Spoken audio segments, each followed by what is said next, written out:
Hello, ladies and gentlemen, and welcome to Your Overseas Homes webinar, all about buying property and moving to Portugal. My name is Christopher Nye. I'm the Senior Editor at Your Overseas Home and Portugal Property Guides. And today we are chatting with Sophia Vicente, I hope I got that right, and Jessica Ramos, who are both lawyers from MATLAW. One is in Lisbon and one is in the Algarve, where I'm assured it's about 30 degrees. So lucky them, really. It's great to have you all with us, whether you're with us live or catching up on demand. We've only got 30 minutes, so we'll get on. If you have a question, please type your questions into the questions tab on the right-hand side of your screen. And if you need a reminder of anything that we discussed today, or you want to share this with family or friends, a replay will be available on the Your Overseas Home website to watch at your leisure. So, Sophia and Jessica, you have a presentation all about buying in Portugal. So I will pass it over to you. Thank you. Thanks, Christopher. So, hello, everyone. As Christopher already mentioned, both me and Jessica are associate lawyers at MATLAW. And today we are here to talk to you a little bit about buying a property in Portugal, making it a real estate investment, and related matters to this issue. So, first of all, good afternoon, everyone. My name is Jessica. As you can see, we have divided our presentation into three main parts. Let's say it. The first one, legal process of buying in Portugal. Second, ways to profit with real estate, lease or short-term rental activity, also known as AL license or local accommodation license. And the third one, residency in Portugal.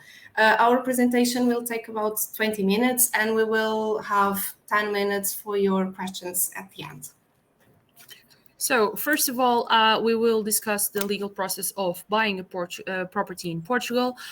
This is a major step for everyone, as we are aware, and this means that it is essential for buyers to be aware of the main practicalities of the process, to feel confident and assured about their choices. And from our experience, the majority of the questions that our clients or knowns from our clients raise are about the process itself, the steps to fulfill the completion, and some costs or taxes to be aware and to bear in mind when buying a property. So we have divided these steps in three main ones, beginning with a legal due diligence on the property and its owner, and even before that, the structure of the purchase that you will be making, to decide whether you will buy individually, through a company, having financing or not, as all these will change the remaining steps of the process. There's also some steps that might be taken in this moment, such as making an official offer for the property, signing a letter of intent, and if needed or asked for, signing, for example, a reservation agreement to take the property out of the market. Is also in this moment where lawyers and solicitors provide the legal due diligence on the property documents, and if required or if the buyer intends to make a technical surveyor on the property, this is also the time to do it. Okay, second step is the promissory contract of purchase and sale, which is very, very important. So at this stage, parties should discuss and agree the terms and conditions of the deal and close the promissory agreement. The signing depends on the payment of a deposit. Normally, it is 10% of the purchase price, but can be agreed between parties. And with the signing of this contract, both parties are officially committed to this transaction. Finally, we have the final deed of purchase and sale and some steps that need to be carried out afterwards that sometimes are forgotten to be mentioned. In the deed of purchase and sale, we are expected, if there are any conditions, for example, finalizing the licensing of the property or any other conditions, there are precedents to the possibility to sign the deed are met. and then we will make the signature. Afterwards, you will have to register the ownership between the legal authorities and change any service connection contracts if required, or making new ones. Afterwards, and considering that we are discussing here how to make the purchase an investment in Portugal, we will discuss two ways to make this property profitable, namely through long-term lease or short-term rental, that we will discuss afterwards. But the main focus of the question is that structuring the purchase and bearing in mind the future impact of the decision made are the key to have a good acquisition process. As the second main question that usually arises is the taxes and costs associated with the purchase, we will now set it up a little bit for you to have a better view of it.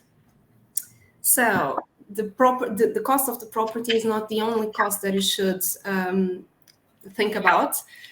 So you should consider, for example, property transfer tax between 1% and 8%, depending on the property's price, stamp duty 0.8% over the purchase price, notary fees, registration fees, legal costs, legal fees, surveyor's fees if you would like to have one, mortgage costs if you are applying, for example, for a mortgage, if you have to apply for one, state agents fees. Usually this is paid by the vendor party, but it could be agreed between both parties. So in summary, there are many things to think about during the purchase process, which is really important. So this is why it's really important to engage a lawyer or a solicitor who will look after your interests and help you. At least this is our opinion. Yes, indeed, Jessica. So as we have said, we will look into ways to make your property profitable, beginning with the lease agreements. So lease agreements are contracts with a longer duration, with the legal minimum period of duration being 1 year, except when duly justified. For example, we have semestral classes in university, so sometimes we can make different contracts for example, 6 months in specific situations. These contracts can be automatically renewed or not, and entail the payment of rent and a deposit. Then they have to be registered before the tax office, the tax authority, by the landlord to make sure that the contract is subject to stamp duty and personal income tax on the annual rent income payments, as those are required to fulfill your legal obligations as a property owner, and in this case, a landlord. With the emerging legislation, it is expected for the regime of the lease market to suffer some changes. As you may have heard of the More Housing, in Portuguese, Mais Habitação program, the changes will mainly consist in reducing taxes, making the regime more appealing, and make the justice faster and more effective to attract the landlords of long-term lease and increase housing supply, instead of the predominant way to rent the properties to be through the short-term rentals. To make the justice faster, a quick example will be that the tenants will have a new established period of 30 days to evict the property when there is a case of justified eviction order, which nowadays doesn't exist. So they can leave today or never. Main alterations to the lease taxation will consist in a reduction of the tax rate applicable to the rental income. For example, in contracts in less than 2-year contracts duration, you will have a reduction from 28% to 25%. The tax exemption that are now applicable to the lease agreements that are registered within the accessible lease program will also be applicable when the property is converted from the short-term rental to the lease agreement market. And another quick example costs with insurance policies related to the lease agreements are non-deductible today and are expected to be deductible on the gross rental income, and therefore reducing your tax obligations. So it is time to analyze the second option to profit from your property, the short-term rental activity, also known as IL license. And short-term rental an IL license is a business activity establishment that provides temporary accommodation services to tourists. In Portugal, we have 4 modalities, just to let you know. So we can have villas, apartments, hostels, or bedrooms. And having a local accommodation license requires, first of all, a license, of course. It is a short licensing process, and the license is given in 10 days. And with the IL license number, owners can start the activity and advertise the property on online platforms, for example, Airbnb. Second point, provision of accommodation services with or without additional services, for example, breakfast, cleaning, reception, etc. And this is the big difference between a lease agreement and a local accommodation license, because the lease agreement only provides the property and the local accommodation provides other services. So this additional services to improve client stay. And final point, a topic that we would like to highlight is compliance with legal, safety, and tax standards. So in terms of tax implications, first of all, income arising from an IL activity is subject to personal income tax in Portuguese, in Portugal, and this means that you must submit annual tax returns in Portugal to declare your income. In terms of taxes, if your annual turnover is below 200,000 euros, only 35% of the income is subject to tax. And if your annual turnover is above 13,500 euros, you will be subject to VAT. So, final topic that we would like to highlight is the capital gains tax in case of sale.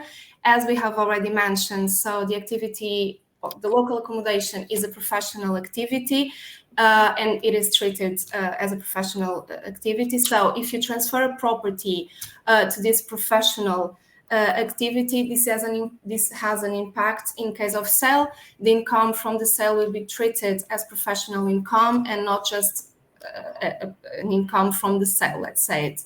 So that's why clients should be aware of all these implications before proceeding with the IL local accommodation. And it is very, very important to have a team with you, in this case, lawyers and accountants, to make sure that, of course, you can achieve the best scenarios and can, of course, think about all these implications. So in terms of regarding the campaign proposed by the government called Mais Habitação, as my colleague mentioned, we would like to highlight the following changes that are expected, or the main three topics. So first of all, the suspension of new short-term rental licenses, only applicable to apartments and hostels. This means that villas will still be able to be licensed for local accommodation, and this measure is not applicable to low-density areas, for example, in the Algarve, Castro Marim, Alcotim, etc., Madeira, and the Açores. The second topic is the expiration of non-active licenses. So in practical terms, license holders will have to show that the licenses are active and they are still use them. Otherwise, they will lose them and they will automatically be cancelled by the competent authority, the city council. And finally, the extraordinary tax contribution for apartments licensed for AL. The application of this extra fee, this extra contribution, will be defined by the government, but will be around 20%.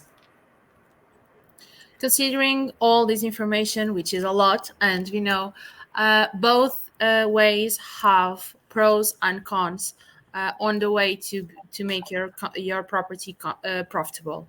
To that extent, so we summarized it a little bit in this table for yourselves. So with regards to the lease agreement, it has a longer profitability period, meaning that the contract is also longer than the short-term ones. The owner does not have to provide any extra services to the tenant besides the property, meaning that the property will have the connections to electricity, telecommunications, water, etc. But these will be paid by the tenant and not by the landlord. We have more tax incentives and less reporting obligations. We have to make the initial registration, make a declaration to any changes to the contract that are relevant to the tax authorities, namely the amount of the rent, and issue the rent receipts when received these amounts. However, the owner cannot use his or her property within the entire time that the lease agreement is in place, and the tenant's rights are much more protected than the short-term ones, because in this case you have very strict rules to be able to terminate a contract and when it's legally accepted to do so. Okay, regarding the IL activity or the short-term rental activity, first of all, it depends on high and low season, of course, we are speaking about, and it depends on tourism. So clients should, of course, be aware of this. There is a need to comply with security requirements and provide additional services, as we have already mentioned. So breakfast, cleaning, reception, etc. These extra services that you do not have to provide with a long-term lease. In terms of tax, it is still attractive, but of course you have more reporting obligations. For example, to communicate your guests to the competent authorities in Portugal, to communicate and to invoice each guest before the tax authorities. So you have to comply with several requirements as well. In addition, the owner manages the stays and can enjoy the property. So this is a big advantage of having an IL license instead of a long-term lease, because client will be responsible for the property's agenda, let's say it. And finally, this is a temporary stay. So there is no real right to housing, comparing to, of course, the protection that the tenants have in Portugal and according to the Portuguese law. So this is another advantage of the local accommodation license. In the couple of minutes that we have left, we would like to give you a brief overview of the implications of living in Portugal. So to begin with, to be a Portuguese tax resident, the process is very different if you are a EU national or if you hold a EU passport, valid one, and from a third country. That now includes the UK. For EU nationals, the process is much straightforward. And for any other third countries, you will have to go through a visa process. The immigration also implies different taxation obligations, meaning that if you own a property in Portugal, you are obliged to declare and pay your taxes in Portugal with relation to the income that you have in Portugal, meaning in this case, for example, only that property and the rental activity or the lease, or if you want to not do any of it, the current taxes, such as municipality property tax that is paid annually. In the other hand, if you become a Portuguese tax resident, if you want to relocate to Portugal, you will be obliged to declare all your worldwide incomes, and they will be taxed accordingly to the Portuguese law. For example, we have a statute applicable to non-habitual residents. It's something that Portuguese new Portuguese tax residents can apply for here to have some tax benefits and sometimes tax exemptions on worldwide income. And with regards to the types of visas that exist, there are lots of modalities right now. So we have D1, D2, D8, D7 investment. In this case, the Golden Visa one, it's expected with the entry into force of the new legislation that Golden Visas will cease to exist. But nothing is approved, nothing is enforced, so we cannot expect how, when, or and how will be done. You have also family reunification. For example, if you are a EU national and your husband or wife are not, they can become tax residents through these means, or the same applies to children. And then you have others such as for study and investigation, professional training, etc. Now, we'll open the discussion to any questions that you might have and that we are able and have the time to reply. So go ahead. Okay, fantastic. Thank you very much, Jessica and Sophia. Very comprehensive. Lots to unpack there. We've had a question from Subash. Would he need, if he's moving to Portugal and investing in property, would he need to meet a tax advisor to assess his liabilities, or is that a service that you can provide? It depends on the way that he wants to purchase the property. We can help with all the legal matters. We can make the calculations of all the costs that the purchase will imply. And he will then have to have an accountant to make the annual tax returns. But we provide fiscal representation. Okay. If you're not moving to Portugal permanently, so you're sort of, you're just staying there under the 90-day rule. Do all the same? Does everything apply that you've already explained, or is that just for people who take residency? Is there any difference in the structure of the purchase or the new AL rules? No, the only thing that has changes in the structure of the purchase is if you want to buy for your main habitation or for your secondary habitation. The secondary habitation will mean that you will not be tax resident in Portugal in that address. Okay. Okay. We've had a question about the D7 visa. Are you able to answer whether it's better to? I think you have to. So I'm going to ask Andrew. Answer Andrew. He said, "Is it better to apply for D7 visa while in Portugal or in the UK?" I think you have to apply for it in the UK. So I'll answer that one. In terms of this new, well, firstly the golden visas. So you can still get a golden visa now. That's correct? Is it? For now, the system is the same, but okay. the law, if the one that was presented is going to be applicable, can have retroactive effects. Oh, so you could get your visa taken away. And we don't know if this is the one that will be approved. So for now, what we know is all the process that were carried out before are in force and will be dealt with in the same way as they were before.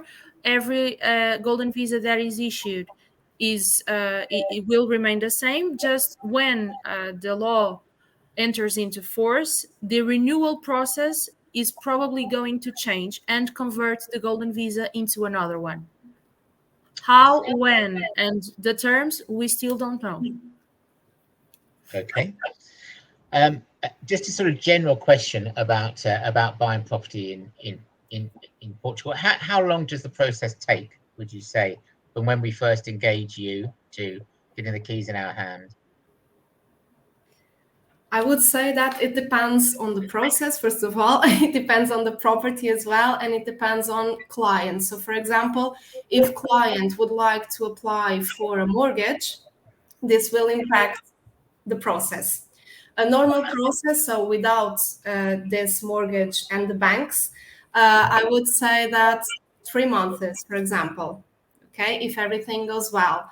With a mortgage and with a bank involved, I would say that we have to increase to 5 months to arrange everything. I don't know if my colleague agrees with me. I agree, Jessica. That's the 3 month way. It's a safe timeline because considering that all the property documents are okay, the property is licensed, you are a cash buyer, this can be quicker. But we never know until we have the property documents. So 3 months to a regular process, and if you have a mortgage, at least 5 to 6 months. Yes. Okay. Now I'm quite a simple person, and I can only cope with one number. So if I'm looking at buying a property in Portugal, roughly what do you think I should add as a total for all the buying costs? So if I'm looking at a 300,000 euro property, or if that's what I want, how much extra do you think I should put in ballpark for the total extra costs? I would go.